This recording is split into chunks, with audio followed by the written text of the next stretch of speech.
नमस्कार और welcome to the ज्ञानी गुरुकुल। मैं आदित्य तिवारी।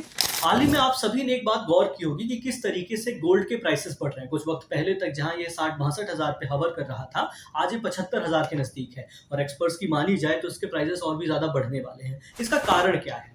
देखिए, दुनिया भर में अशांति फैली है और ये बहुत पुराना नियम है कि जब कभी ऐसी परिस्थिति आती है जो कि अनिश्चितताओं से भरी होती है, हमें नहीं पता होता आगे क्या होने वाला है, लोग इन्वेस्टमेंट करते हैं और इन्वेस्टमेंट करते हैं सेफ जगह करते हैं ताकि उनके पैसे की जो कीमत है वो बची रहे। और गोल्ड सबसे अच्छा इन्वेस्टमेंट माना जाता है। कहा जाता है कि विश्व युद्ध के दौरान या बड़े बड़े युद्धों के दौरान जब लोगों को पलायन करना पड़ता था, भागना पड़ता था, तो वो क्या किया करते थे, जितनी भी ज्वेलरीज होती थी उनको इकट्ठा करते थे या जो कुछ भी उनके पास संपत्ति होती थी इकट्ठा करके वो कोशिश करते थे उन्हें गोल्ड मिल जाए। गोल्ड को पिघला के बार्स बना लिए जाते थे और बार्स बना के वो अपने साथ ले आया करते थे। वर्ल्ड वॉर 2 के वक्त भी ये हुआ, जब पायरेट्स का बहुत ज़्यादा कहर था तब भी ये हुआ और दूसरे आक्रमण के दौरान भी यही चीज़ होती थी। भारत में भी यही है।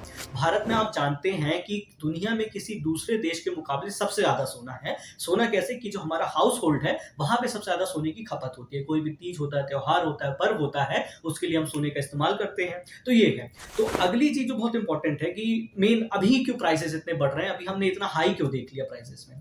तो यूक्रेन और रशिया का संघर्ष चल ही रहा है, अनिश्चितताएं भरी हुई हैं। आगे यह बात भी कही गई है कि जो देश है, दूसरे देश, उनका जो फॉरेन रिजर्व था 300 बिलियन से ज़्यादा रशिया के पास फॉरेन रिजर्व था, उसको उन्होंने वेस्टर्न कंट्रीज ने फ्रीज कर दिया। फॉरेन रिजर्व उस चीज को कहा जाता है, जैसे हम भारत है, हम कोई भी चीज निर्यात करते हैं या आयात करते हैं तो हम डॉलर्स में पे करते हैं। तो जितनी भी चीजें हम आयात निर्यात करेंगे, यहाँ से भेजेंगे बाहर, एक्सपोर्ट करेंगे, जब उनकी पेमेंट डॉलर में होती है तो वह भारत के पास करेंसी आ जाती है, उसको फॉरेन रिजर्व कहा जाता है। इसमें तीन चीजें आती हैं। एक तो फॉरेन करेंसी में डॉलर, जितने भी डॉलर हो गए, 6 करेंसीज टोटल होते हैं, डॉलर हो गई, युआन हो गई, येन हो गई, आपकी पाउंड स्टर्लिंग हो गई और यूरो हो गई। इसका पूरा बास्केट रहता है। इसके बाद एसडीआर होते हैं, ये ड्रॉइंग राइट्स होते हैं जो कि स्पेशल ड्रॉइंग राइट्स हैं, आईएमएफ प्रोवाइड करते हैं। ये भी होता है। और तीसरी चीज होती है गोल्ड। गोल्ड भी बहुत ज्यादा है।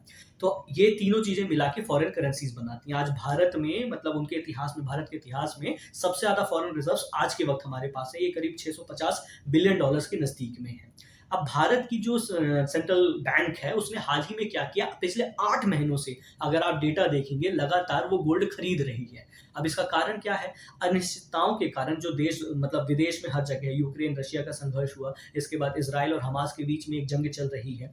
आगे यह भी कहा जा रहा है कि जल्द ही चाइना ताइवान पे अटैक कर देगा और वहां पे भी काफी चीजें, काफी दिक्कतें आएंगी। इसी कारण से आप देखिए कि पिछले कुछ महीनों में सबसे बड़ा जो बायर है ना गोल्ड का, वो चाइना का सेंट्रल बैंक है, जिसे पीपल्स बैंक ऑफ चाइना कहा जाता है, PBC. People's Bank of China ने सबसे ज्यादा गोल्ड खरीदा है और करीब, हालांकि उनका जो फॉरेन एक्सचेंज है आज भी $3 ट्रिलियन है, समझिएगा $3 ट्रिलियन है, लेकिन वो सारी चीजें कर रहे हैं और भी चीजें इन्वेस्ट करें, क्योंकि उन्हें पता है कि पूरे के पूरे पे सैंक्शंस लगाए जा सकते हैं, जैसे रशिया के ऊपर लगाया गया। और यही पैसा, ये बोला जा रहा है वेस्टर्न कंट्रीज के द्वारा, जो रशिया का सैंक्शनड पैसा है उसे यूक्रेन को दिया जाएगा। तो ऐसी अनिश्चितताएं जब कभी होती है, अनसर्टेनिटीज होती हैं, उस वक्त में गोल्ड की तरफ भागा जाता है और गोल्ड के दाम बढ़ रहे होते हैं। इसीलिए आप देखेंगे कि आज जो कुछ वक्त पहले, ज्यादा नहीं, 6-7 महीने पहले तक 60,000 10 ग्राम के लिए था, 1 तोला के लिए था, आज उसकी कीमत 75,000 के नजदीक नजदीक हो गई और जो कि बढ़ने वाली है।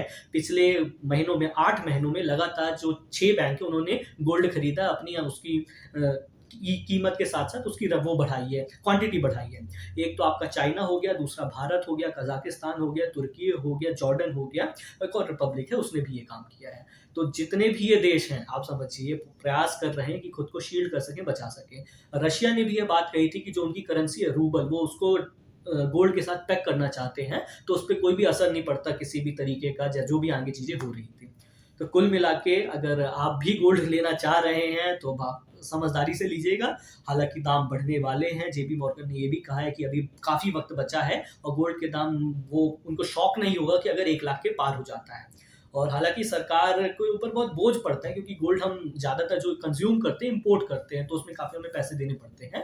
लेकिन अब तो आप देखिए सेंट्रल बैंक खुद ये कोशिश कर रही है। हालांकि अगर फॉरेन एक्सचेंज रिजर्व्स की देखी जाए तो करीब 80 बिलियन डॉलर्स के ही हमारे पास गोल्ड के रिजर्व्स हैं। कंपैरेटिवली देखेंगे तो बहुत कम है, 650 बिलियन में 80 बिलियन, लेकिन फिर भी ये दिखाता है कि चीजें बढ़ी, उन्होंने बढ़ाया है उसकी रकम। क्योंकि देखिए, कागज की at the end of the day कोई वैल्यू नहीं। कल को अगर वो कह दे अमेरिका की इसकी कोई ज्यादा इतनी कीमत नहीं, तो आप हम क्या कर सकेंगे? इसलिए इम्पोर्टेंट है कि करें। नेवरदलेस उम्मीद है आपको ये टॉपिक अच्छे से समझ में आ गया होगा कि गोल्ड के दाम क्यों बढ़ रहे हैं, क्योंकि जो सेंट्रल बैंक्स है उनको होवर कर रहे हैं, अपने पास रख रही है, उनको इकट्ठा कर रही है, और इस कारण से जिसमें चाइना सबसे बड़ा बायर है, इसके बाद भारत भी है, और चाइना जल्द ही हो सकता है ताइवान पर अटैक भी करे, तो ये भी एक बड़ी परिस्थिति है, संभावना है। खैर, इस पे कोई और बात हो तो आप कमेंट्स में लिख के बताएं, साथ ही साथ वीडियो कैसा लगा हमें बताएं। मिलते हैं अगली वीडियो में, तब तक अपना ख्याल रखें। जय हिंद।